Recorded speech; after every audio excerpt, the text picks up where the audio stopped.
आगरा से सांसद रामजीलाल सुमन ने मोदी सरकार के खिलाफ मोर्चा खोल दिया है। बजट में सरकार द्वारा किसानों का बजट कम करने पर वह आग बबूला हुए है। सरकार किसानों के साथ छलावा कर रही है, यह आरोप सांसद सुमन ने लगाया है। मोदी सरकार ने किसानों के बजट में 2.5% की कटौती की है। मोदी सरकार ने प्रधानमंत्री फसल बीमा योजना में भी कटौती की है। बजट आवंटन महत्वपूर्ण नहीं है, बजट का प्रधानमंत्री श्री नरेंद्र मोदी जी का निरंतर ये राग अलापना कि वे किसानों की आय दूनी कर रहे हैं मात्र एक छलावा है और इसका सत्यता से कोई रिश्ता नहीं है।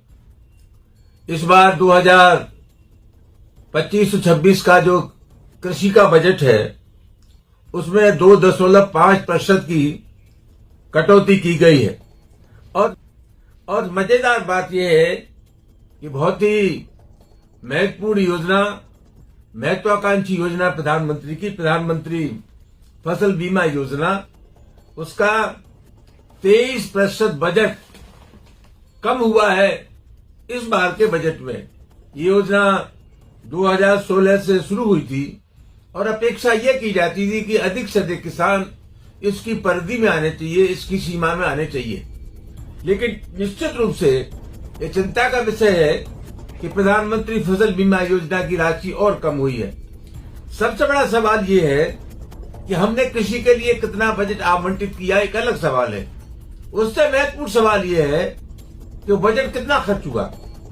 2021 और से लेकर के 2025 तक इन 5 वर्षों में 67,000 करोड़ रुपया जो कृषि के लिए आवंटित हुआ था वो खर्च ही नहीं हुआ। इसका सीधा सीधा मतलब ये हुआ कि सरकार किसानों की समस्याओं के लिए बिल्कुल भी गंभीर नहीं है। अभी उत्तर प्रदेश की सरकार ने बजट पेश किया और इससे पहले जो आवारा पशु थे उस प्रति पशु चारे के लिए 30 रुपया दिया जाता था। सरकार ने वो राशि बढ़ा करके 50 रुपए कर दी। 50 रुपए में किस पशु का पेट भरा जा सकता है, एक विचारणीय सवाल है। और महत्वपूर्ण बात यह है कि किसानों की फसल का जो नुकसान ये आवारा पशु करते हैं वो कहीं भी फसल बीमा योजना में नहीं है। किसानों को उसका कोई खामियाजा नहीं मिलता, पैसा नहीं मिलता। तो किसान की फसल में जो नुकसान करते हैं पशु, वो या तो किसान की फसल बर्बाद करते हैं या अगर उन्हें गौशाला में भेज दिया जाता है तो चारे के अभाव में मरते हैं।